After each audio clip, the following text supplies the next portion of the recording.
Jeffrey's story. Welcome back, and thank you for joining us today.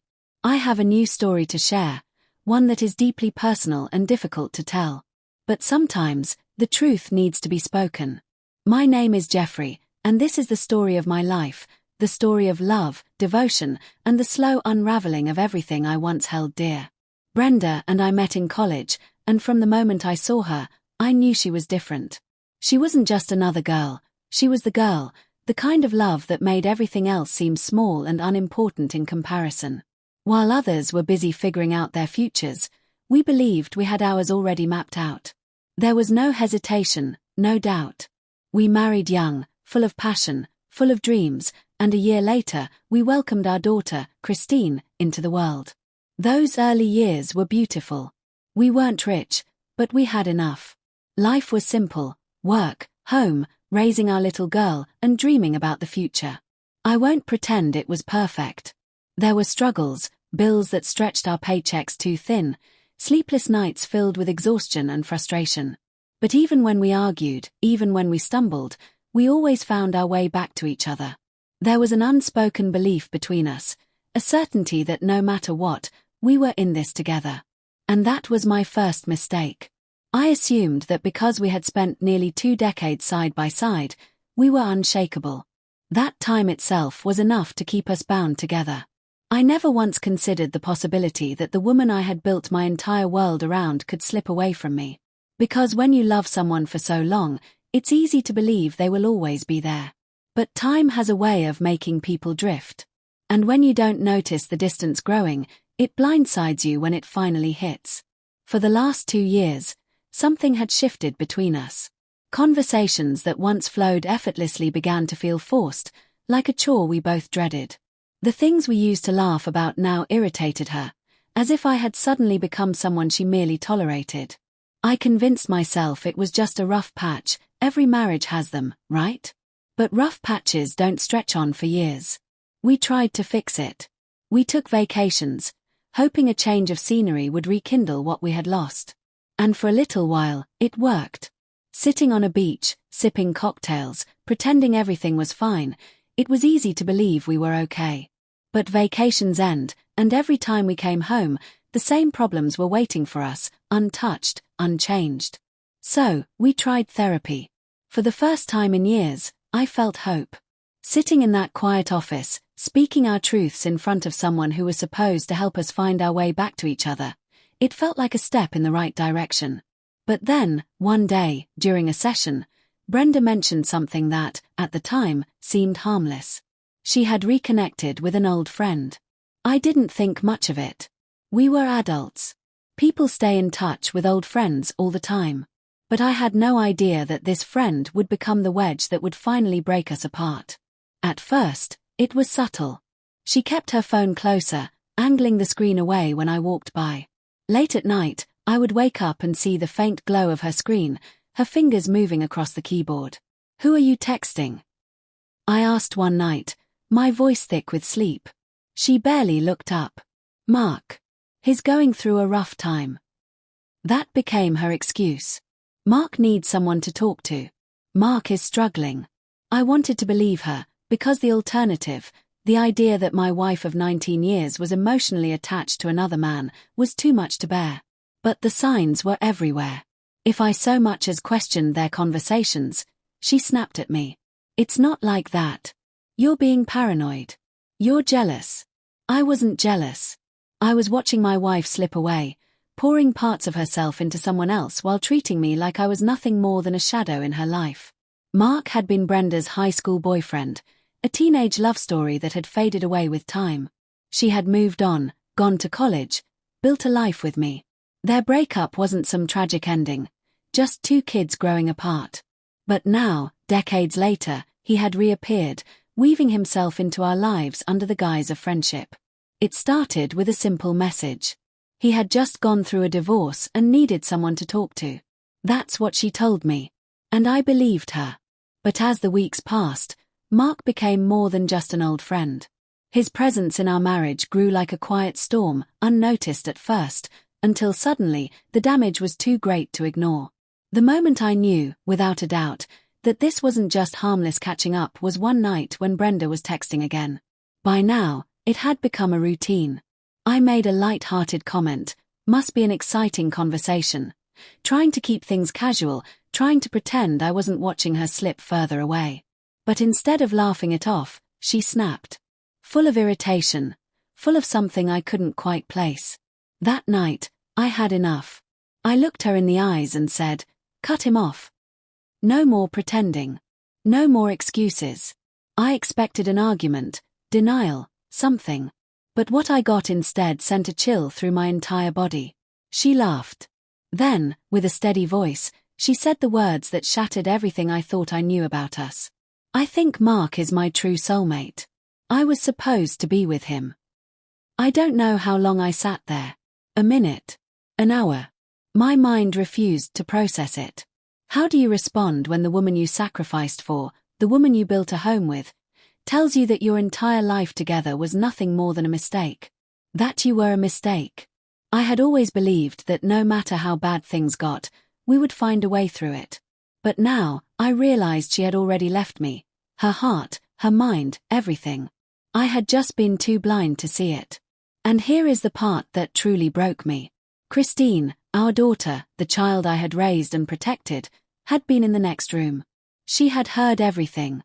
She walked in, and I turned to her, desperate for support, hoping she would look at her mother in shock, ask how she could say something so cruel. But she didn't. She looked at me, with an almost pitying expression, and said, Mom deserves to be with the person she truly loves. You wouldn't want her to be unhappy, right? My own daughter. The one I had spent my life providing for, the one I had loved with everything I had, was looking at me like I was the problem. And in that moment, I realized something. I had already lost everything. The day I walked into the courtroom for the final hearing of our divorce, I felt nothing. No anger, no sadness, just an emptiness that had settled into my bones long before that moment. People always talk about fighting for their marriage, for their family. But what's the point of fighting when the war is already lost? Brenda wanted Mark. Christine saw me as an afterthought. So instead of dragging myself through a pointless battle, I did the only thing that made sense, I let go. I filed for divorce myself. I wasn't going to wait for Brenda to do it on her terms. When it came time to divide everything, I made it simple. She didn't want monthly alimony payments. Fine. Take the lump sum. Take whatever assets were fair. There was no need to haggle, no need to argue over furniture or bank accounts. Christine was already an adult, which meant there would be no child support. This wasn't about winning or losing. This was about being done. When the judge asked if I had anything to say, I could have spoken about betrayal, about how nearly 2 decades of marriage had been rewritten into some kind of mistake. But I wasn't going to waste my breath explaining my pain to people who had already made up their minds. So I kept it short. I looked straight ahead and said, if my wife wants to be with him, and my daughter believes I was never enough, then I won't stand in their way. That was it. No begging. No dramatics. Just the truth. On paper, it might have looked like I was abandoning them, like I was walking away from my responsibilities as a husband and father. But in reality, I was setting myself free. At first, Christine didn't take it seriously. She thought I was just angry, that I needed time to calm down. In her mind, I was throwing a temporary tantrum, punishing her and Brenda for what had happened. She assumed that, like always, I would come back. That no matter what, I would still be the dad she could rely on. She still expected my calls, my check-ins, and, most of all, my financial support. In her head, nothing had really changed. Maybe she even told herself that once I got over it, things would go back to normal. But normal didn't exist anymore. Weeks passed. Then months. And I didn't call. I didn't check in. I didn't send a single dime. At first, she probably thought I was just proving a point, trying to make her feel guilty. But then reality started sinking in. The bills didn't stop coming. Tuition payments were still due. The little luxuries she had never had to think about before. Gone. And when she tried to reach me, nothing. The number she called no longer worked. The messages she left went unanswered. She showed up at my old place, only to find a stranger living there. That's when she finally realized I was really gone. Not just physically, but in every way that mattered. For the first time in her life, she had to face something she had never considered before, a world where Dad wasn't a safety net. A world where the man she had dismissed so easily wasn't there to clean up the mess. Mark wasn't her father.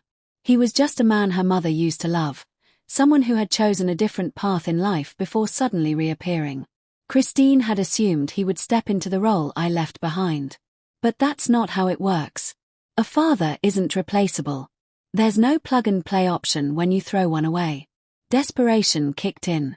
She tried calling, over and over. I saw the missed calls. The messages. But I didn't respond. Not because I wanted to hurt her, but because I had nothing left to give. A year passed before she finally found me. I don't know how she did it, but one day, there she was.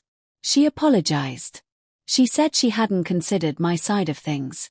She admitted she was wrong to treat me the way she did, like I was just some obstacle in her mother's way. And I believed her. But belief isn't the same as forgetting. I didn't yell. I didn't lash out. Instead, I looked at her and told her the truth.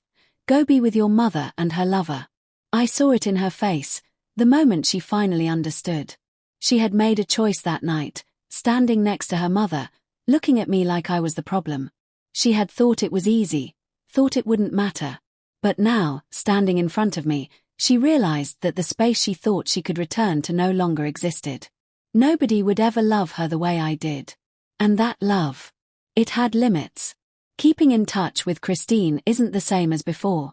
There was a time when she could call me for anything. Money for school, advice about life, even just a vent about her mother. Back then, I would always pick up. Always be there, with no hesitation.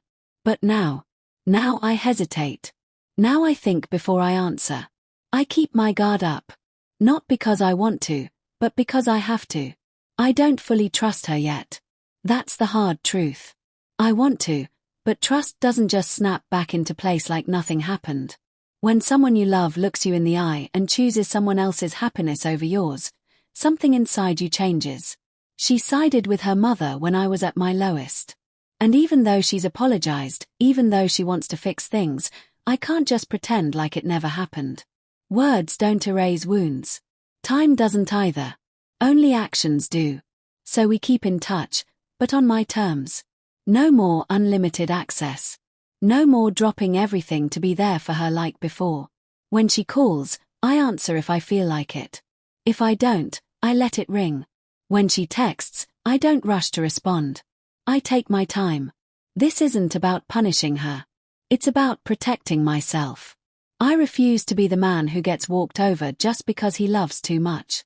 I still love her. Of course, I do. She's my daughter. But love has to go both ways. And if she wants to be in my life, she has to prove it. Losing my marriage hurt. I won't sit here and pretend it didn't. You don't spend 19 years with someone, build a life together, raise a child, and just walk away without feeling like a piece of yourself has been ripped out. It wasn't just about the love I had for Brenda. It was the years. The sacrifices. The quiet moments that made up our everyday life. All of it, wiped out with one confession. One choice. And as much as I wanted to tell myself I was fine, the truth was, I wasn't. It hurt like hell. But Christine's betrayal. That cut deeper than anything. When she looked me in the eye and said I should just let her mother be happy, like I was some obstacle in the way, I realized something that broke me in a way I never expected. But as much as it hurt, I was free. Free from a wife who didn't want me. Free from a daughter who didn't respect me. Free from a home that had become nothing more than a reminder of what I lost. And let me tell you something, freedom doesn't always feel good at first. It's lonely. It's terrifying. But it's better than begging to be kept where you're not wanted. So I did what I had to do. I rebuilt. Brick by brick. Piece by piece. I started over. No, it wasn't easy. But every day that passed, the weight on my chest got a little lighter. And that brings me to the real reason I'm telling you all this. Maybe you're going through something similar. Maybe you're holding on to someone who has already let go of you. If that's the case, hear me now. If someone tells you they're meant to be with someone else, let them go.